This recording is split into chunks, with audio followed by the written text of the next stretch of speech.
Coming up next on Arizona Horizon, a closer look at the Trump administration's talk of suspending habeas corpus. Also tonight, calls for stronger democratic institutions to deal with hotter climates. And we'll hear about a local rescue group's efforts to find forever homes for senior dogs. Those stories and more next on Arizona Horizon. Arizona Horizon is made possible by contributions from the Friends of Arizona PBS, members of your public television station. Good evening and welcome to Arizona Horizon. I'm Ted Simons. A wildfire continues to burn in the town of Greer in Apache County. No word of any injuries, but multiple structures have been destroyed. Fires burned more than 3,500 acres. State Route 260 is closed in the area in both directions. This is the same part of the state that saw Arizona's largest wildfire in history, the Wallow Fire, back in 2011. That one burned more than 522,000 acres. On Capitol Hill, 3 key House committees approved a Republican plan to cut back programs, including Medicaid, to help pay for a major tax cut promised by President Trump. Republican lawmakers are still working on the plan, which calls for cuts to Medicaid and food stamps and subsidies for clean energy to partly offset the nearly $4 trillion cost of the tax cuts, along with increased spending on military and immigration enforcement. Speaker of the House says that the bill could be a done deal as early as tomorrow. It's a process, right? So step by step by step, we're getting there, and the time's of the essence, and everybody knows that. And I think that helps us get to. Can you give us a?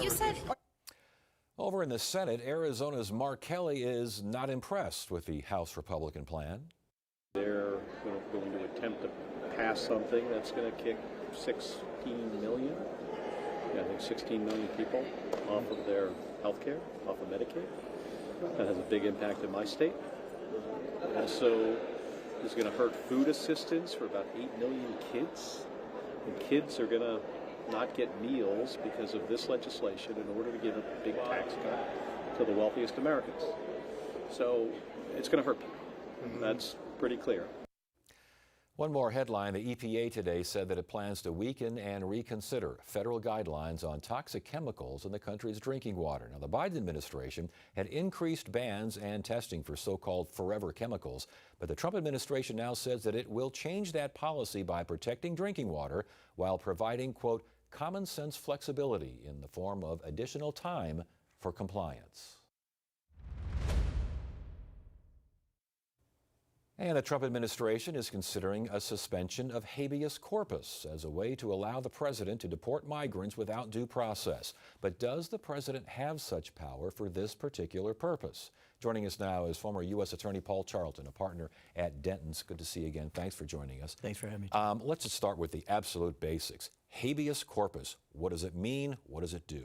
Habeas corpus is a Latin phrase. It means literally, you have the body. But in layperson's terms, Ted, it means, Judge, Your Honor, make the government explain why this person is in custody. It's a powerful tool that's been with us since the founding of our country. It's enshrined in the United States Constitution, and it allows us to know that there is due process being afforded to everybody who's held by the government in custody. Everyone in the U.S. have that right? Everyone, including people, I guess most notoriously now, who have been here unlawfully. Even people who are members of gangs are entitled to due process. So says the U.S. Supreme Court. In other words, I can't accuse you of being in the gang unless I can prove it. That's exactly what due process means. It means you're entitled to have the government prove that we, the government, should be able to keep you in custody. And habeas corpus says, I can go to court and say, Judge, I want you to make the government prove that I should remain in custody. All right, habeas corpus, it has been suspended, I think 3 or 4 times in U.S. history. 4 times. Talk about those times. So 4 times, going back in history, the U.S. Constitution under Article 1, which is typically where we find the powers for the U.S. Congress, says that you can suspend the privilege of habeas corpus if there is a war or a rebellion, and we need to keep society safe. So, if you want to think about rebellions, Abraham Lincoln suspended habeas corpus during the Civil War. He did so on his own, but because of so much criticism and a single U.S. Supreme Court justice who found that it was unlawful for President Lincoln to have done so, Congress, when it came back in session, ratified the suspension of habeas corpus. It happened after Pearl Harbor, and President Roosevelt said, for the geographic area surrounding Hawaii, we're going to suspend habeas corpus because there had literally been a war, an invasion of Japanese forces on a U.S. naval base. So war or rebellion are typically the instances in which, in our history, you'd see habeas corpus rescinded. The Trump administration says that we are now in one of those times. We are now in a time of invasion. Does that make sense to you? The typical word, the word in the way we would understand invasion, means something like Pearl Harbor. And courts in other contexts have found that invasion means an army invading the United States. What could happen, though, is if they go about this the way in which the Constitution and constitutional scholars would want, you have to go to the Congress and say, we want the privilege of habeas corpus rescinded or suspended. You would then have to get the Congress to agree that there is, in fact, an invasion, and whether that would happen or not seems very unclear. And that's the question here. Can it be unilaterally imposed by the executive, by one guy? Because you keep mentioning Congress. It seems like Congress is playing a bigger part here than the executive. How does that work? The law is pretty clear that the president cannot, by himself, declare the suspension of habeas corpus. And if you think about it, there's a very good deal of logic behind that thinking, Ted, because it is the executive branch which is arresting people.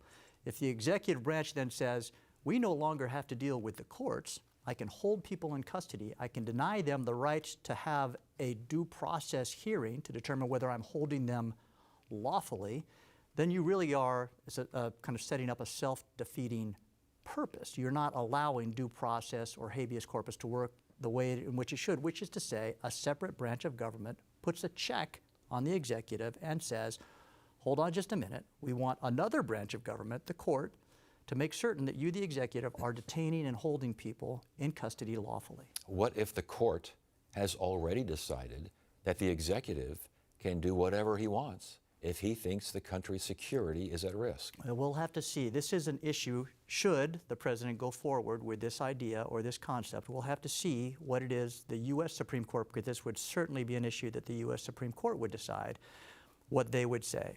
How would you, let's say, honestly, it's kind of already happened with the one individual there in El Salvador, but on a grander scale, what would happen? Would the courts come in? Would the Congress have to go to the courts, as you mentioned? I mean, is that the process that has to be taken?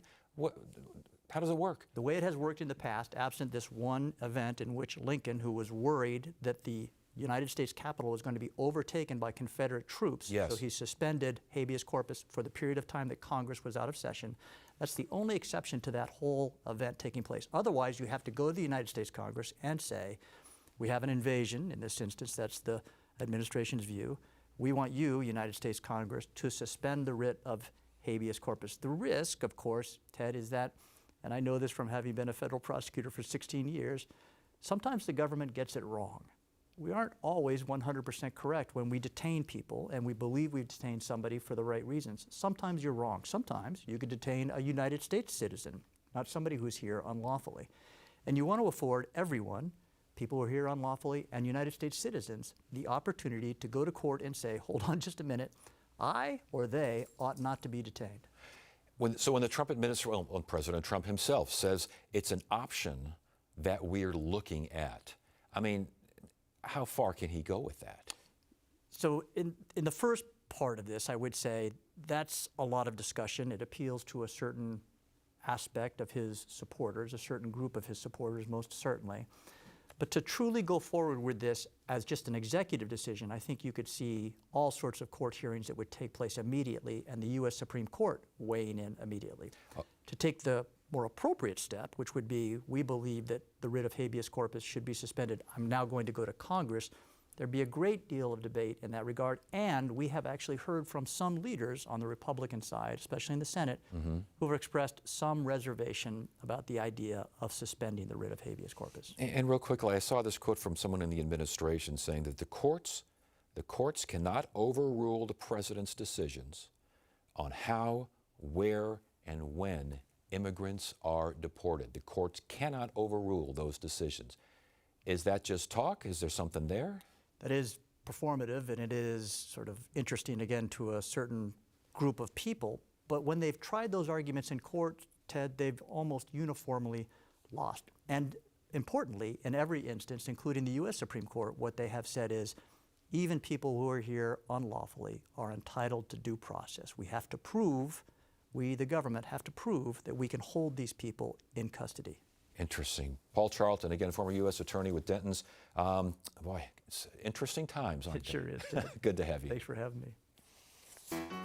I'm Chef Mark Tarbell. Welcome to Check Please Arizona, the show where Arizona residents recommend their favorite restaurants. In this episode, we're heading to the cool pines of Flagstaff. Is quintessential American comfort food in a jar, tucked back in this old strip mall, and we've passed by it 1,000 times, but it should be on your to-do list to look for. So, Evan, did you have any drinks? One of my favorites in a long time.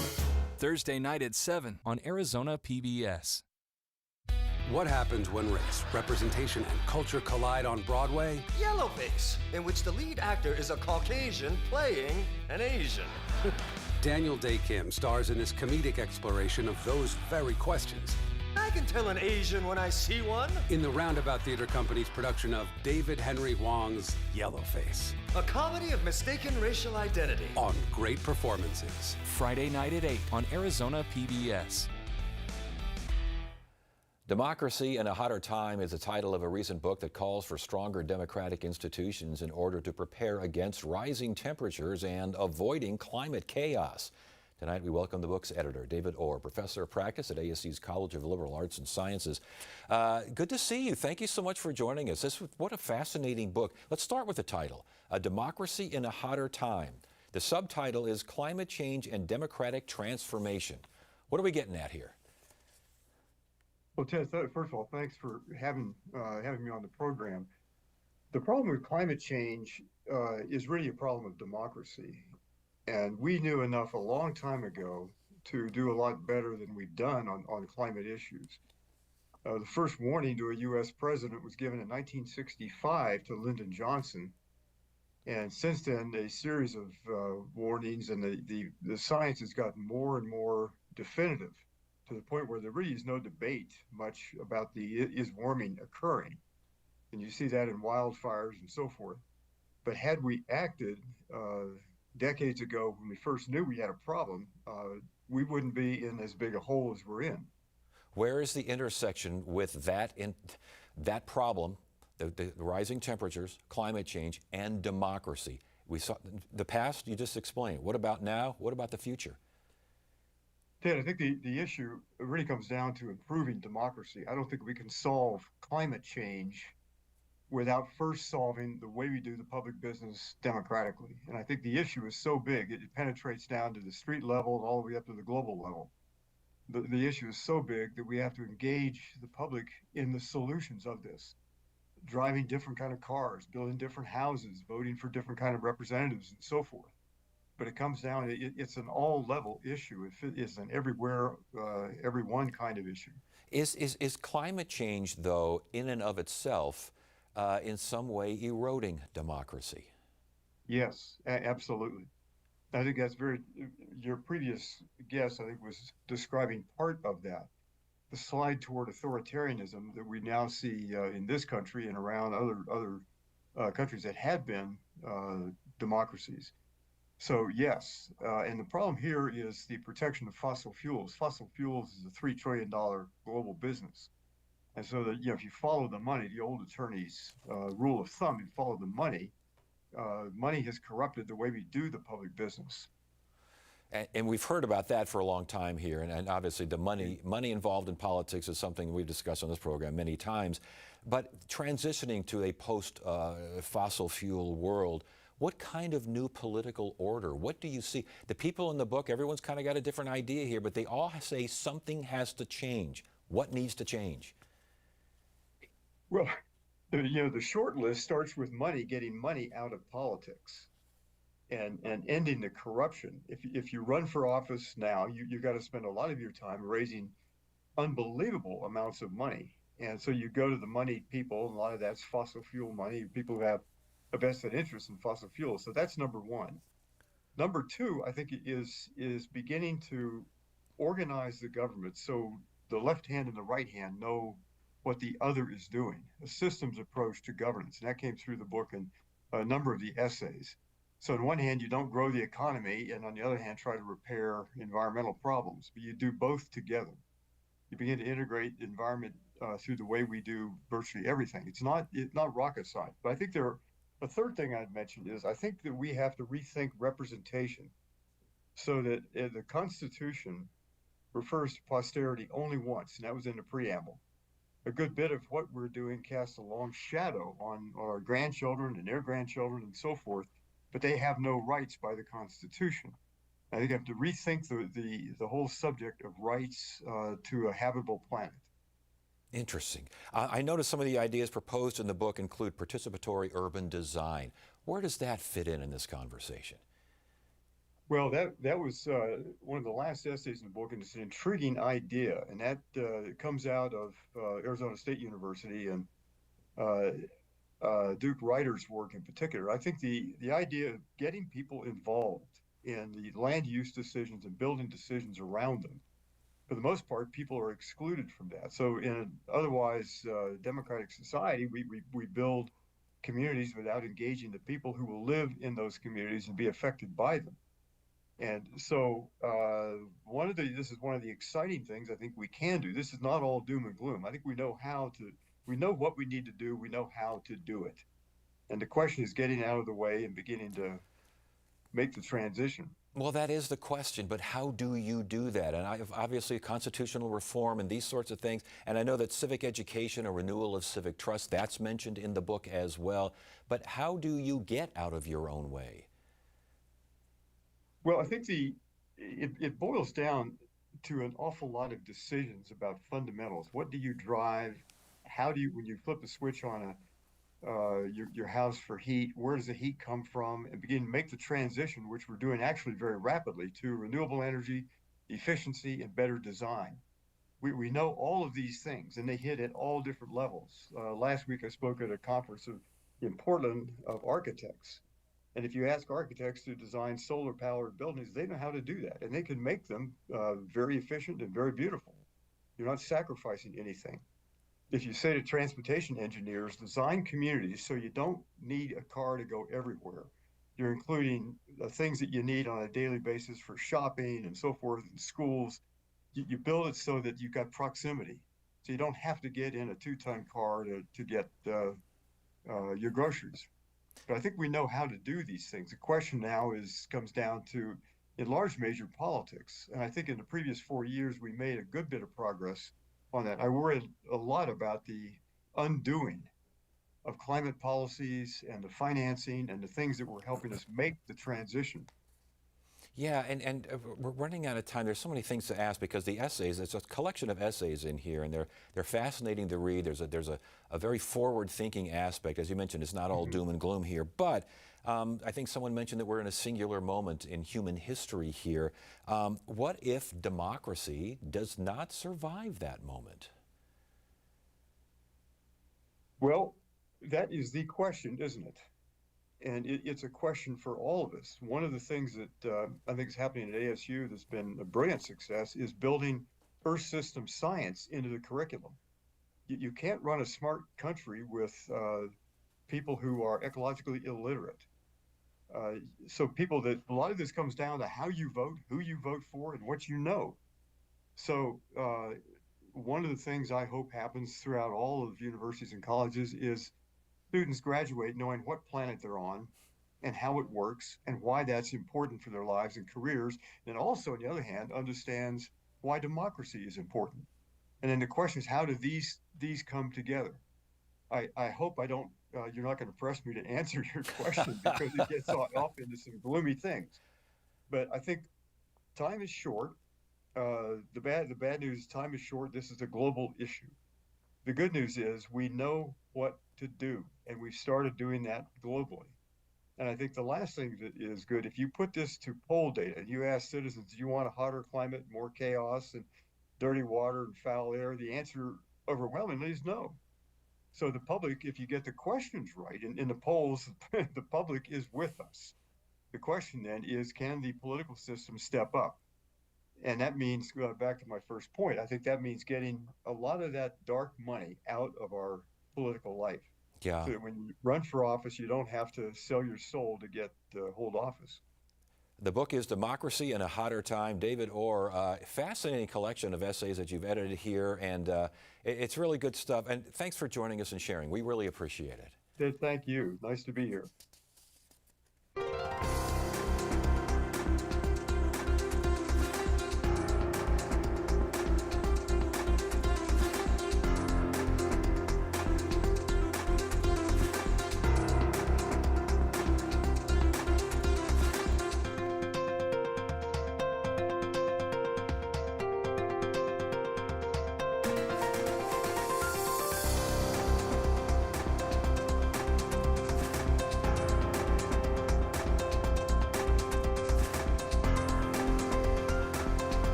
I'm Jeff Bennett. Tonight on the NewsHour, President Trump meets with the interim president of Syria, whose forces overthrew the Assad regime.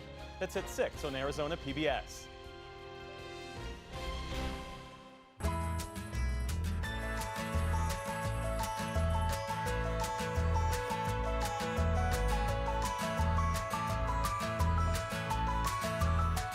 Forever Love Pet Sanctuary is Scottsdale's only senior dog rescue group. Their mission is to help often overlooked senior dogs find their forever homes. And to learn more, we welcome the founder and executive director of Forever Love Pet Sanctuary, Louisa Chacron? Chacron, okay. And I know how to pronounce her name. That's Pickles. That's Pickles. Hi, Pickles.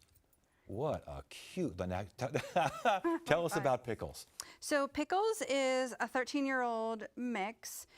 She came to us from northern Arizona. In 2024, thanks to the Gray Muzzle organization, we were able to launch an initiative to reach out to a lot of the rural counties all throughout Arizona. When we talk about senior, what's considered a senior dog? What age? 7 years old is what we 7 years consider. old. Wow. Yes, at any size. Yeah. Okay. Because I know these little Pickles. She can last longer than some of the bigger dogs. Yeah. Absolutely. Absolutely. Yeah. How does it work to find their next home? Let's say I'm interested in Pickles. How's the process work? So we have all of our dogs listed on our website. They're also on Adopt a Pet and Pet Finder. So if you see Pickles and you fall in love, you fill out an adoption application, and then our adoptions team will reach out to you, chat with you on the phone, set up a meet and greet for you to actually meet her if you haven't met her already at an event. Hi, sweet girl. And then from there, we do just a quick home check just to make sure that she'll be safe in the environment. That's really what it's about. And then we do a 2-week trial. And then if it all works out and you say yes, you sign on the dotted line and she's yours. She just looked up when you said that. Are there is there foster care? Is there foster families? These sorts of things? Yes, yes. So all of the dogs initially come into our small sanctuary. It's on my personal property. It's a separate building. Okay. Once they go through their initial vet visit where they get their vaccines updated, blood work drawn, and all that good stuff, from there they go to foster homes where they teach them how to be a good dog, and they wait to have any surgeries. Like Pickles here had a dental, which 90% of the dogs that come into our care need. Yeah, yeah. I think cats have the same problem when they find them like that. Yes. You work with Gray Muzzle. Other shelters? Do you work with other shelters when they get dogs that are maybe a little up there in age and they say, hey? We do. Again, the initiative that in 2024, we are now partners with the 19 other shelters within the state of Arizona. All right. So that works. All right. What to know when you want to adopt a senior dog? What do people need to know if they're watching right now and they go, I'm interested. Why a senior? Yeah. Why a senior? You know, most of the time when they come to us, they're strays that are at the county shelters, but realistically, she didn't make it to 13 years old as a stray. So she was somebody's pet. So it's really about giving, all they really want to do is give you love and attention and really they'll return it in tenfold. Pickles is just an absolutely sweetheart, just a sweetheart there. Real quickly, 2 other dogs that I want to mention. One is named Teddy Bear. Teddy Bear. Who's Teddy Bear? Teddy Bear, he is an 8-year-old pit bull that we got from another shelter. There he is. There's his picture. He came from, I need to use my cheat sheet because with 900 dogs, I kind of lose Holy track. smokes. Yes. He came from Apache County. Yes. So in northern Arizona, they don't have the resources that we have down here in the Phoenix area. So they asked, Pet Allies asked if we would help out. So we did. So we brought him down here, got him all the medical care, and luckily his foster mom fell in love with him up in Snowflake. That's a good story. So he is adopted. Yay. Real quickly, now we've only got about 30 seconds left here. Sure. There's Henrietta. Who's Henrietta? Henrietta came from Mojave County. Well, That that's a cute little happy-looking Henrietta. I know. She was kind of a mess there, as you see, but we got her all fixed up. She had a dental done, and she actually went to a repeat adopter. They love to adopt the super seniors, as we call them. Oh, isn't that something? Once you get involved with these senior dogs, it's really special, isn't You it? can't have one. They're like potato chips. Well, yes. Forever Love Pet Sanctuary, can you find online? Yes, we are foreverlovedpets.org. And if you're interested in pickles, you can find a shot of photos of pickles there and information on up pickles. on our website. That is just the most charming little dog. That is just, she's a winner. She's going to get a home, I can just tell. Congratulations, great work. Thank you. I Thank you for appreciate joining us. We appreciate it. Thanks for having us. Bye, Pickles. That's it for now. I'm Ted Simons. Thank you so much for joining us. You have a great evening.